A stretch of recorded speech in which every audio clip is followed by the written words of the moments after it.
আপোনালোকৰ সহায় সহযোগত এটা পবিত্ৰ মন্দিৰ আমি আজি উদ্বোধন কৰিলোঁ। আপোনালোকৰ সহায় সহযোগৰ কাৰণে ধন্যবাদ।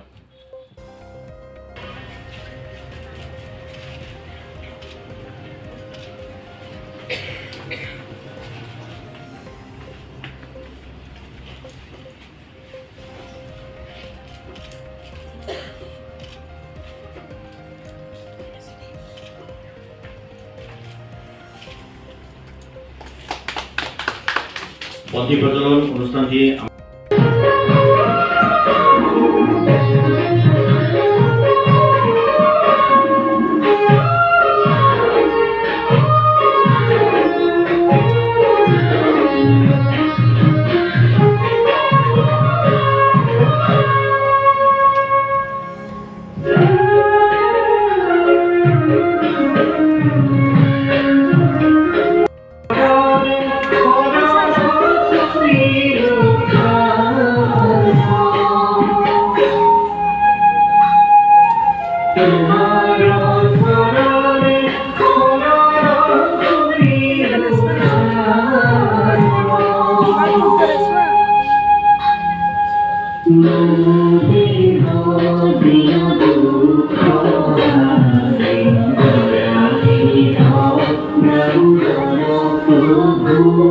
কথা হ'ল মহাপুৰুষজনৰ সেই চেষ্টা, সেই প্ৰচেষ্টা আজি আমাৰ ভকত বৈষ্ণৱসকলে আনি সমগ্ৰ অসমতে বিস্তাৰিত কৰিলেহি। আৰু আমাৰ এতিয়া এই অনুষ্ঠানসমূহৰ যোগেদি এনেধৰণৰ পবিত্ৰ কৰ্তব্য হোৱা উচিত হ'ব লাগে যে আমাৰ গুৰুজনৰ যি আদৰ্শ আছিল, আমাৰ গুৰুজনে যি বিচাৰিছিল, আমাৰ যি সংস্কৃতি, এই সংস্কৃতিক আমি এন্ধাৰৰ পৰা পোহৰলৈ আৰু আমাৰ মৃত্যুক অমৃতময় কৰি ইয়াৰ একদম চুটি অৰ্থটো এইখিনি। আৰু এই বন্তিগছি প্ৰজ্বলন কৰিয়েই এই নৃত্যাংগন সাংস্কৃতিক বিদ্যালয়ৰ মই উত্তৰোত্তৰ উন্নতি কামনা কৰিছোঁ আৰু এই বিদ্যালয়ে যাতে ভগৱানৰ ওচৰত প্ৰাৰ্থনা কৰিছোঁ। এতিয়া সত্ৰীয়া নৃত্যৰ বিষয়ে ক'বলৈ আচলতে মোৰ অলপ চিন্তা হৈছে, অলপ ভয়ো হৈছে, কাৰণ কিয় ইতিমধ্যে গুৰুসকল বহি আছে। তথাপিও মোৰ যিখিনি সাধাৰণ জ্ঞান সেই সম্পৰ্কে অসমত সত্ৰীয়া নৃত্য কেনেকৈ আৰম্ভণি হ'ল সেইখিনি এখন।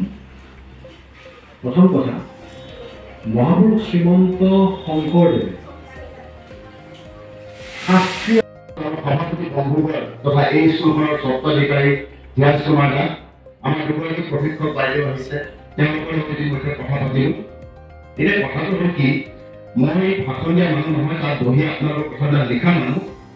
এই যে আমাৰ ৰঙালী বিহুবিলাকত যিবিলাক মাক বাপেকে এটা মোবাইল লৈ যায়, যিবিলাক নৃত্য গীত ডেন্স কৰে, তেওঁলোকে যদি তাৰ পৰা আঁতৰি আনি সত্ৰীয়া কৰি ধাও কি হয়। কাৰণ আমি দেখিবলৈ পাওঁ এখন বিহুত যদি আধুনিক হয়, আপুনি জানে সংস্কৃতি বা ভাল আধ্যাত্মিক দিশৰ প্ৰতি যদি আগ্ৰহ কৰিব পাৰে সন্তানক, তাৰ বাবে মই প্ৰত্যেকগৰাকী অভিভাৱকৰ অনুৰোধ জনাই মোৰ চমু ভাষণ সামৰণি মাৰিছোঁ।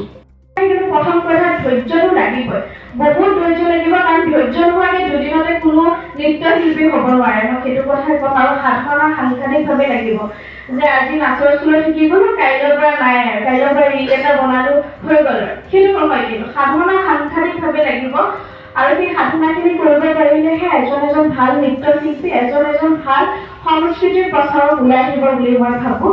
আৰু তাৰ বাবে মই মোৰ ফালৰ পৰা যিমানখিনি জ্ঞান আছে মোৰ